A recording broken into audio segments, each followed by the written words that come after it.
Stacy Tristan. Herniated disc. It was leaking down into the S1, which caused me to have pain behind my leg.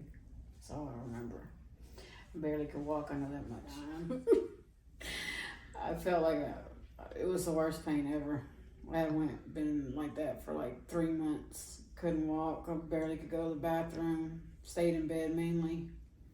Couldn't do nothing. The kids had to take care of me. It was awful. It just all of a sudden came on.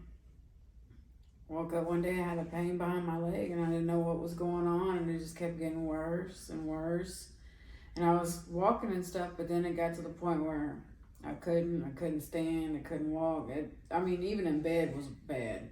It was nonstop pain. I couldn't do anything to get rid of it. I went to different doctors, hospital, everything, and nothing. I seen a chiropractor, everything. Nothing would ease it up. My daughter finally got fed up, and actually my ex-husband had neck surgery here twice. And I was like, I'm gonna go see Dr. Francis. And as soon as I came in, they did some x-rays. He told me exactly what was wrong and got me in Friday. And I was walking when I left. But I'm happy, very happy.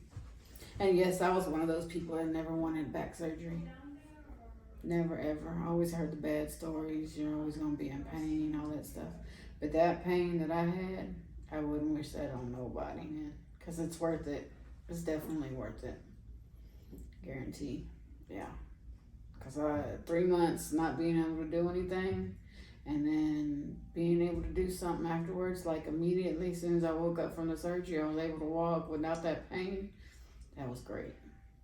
That was great.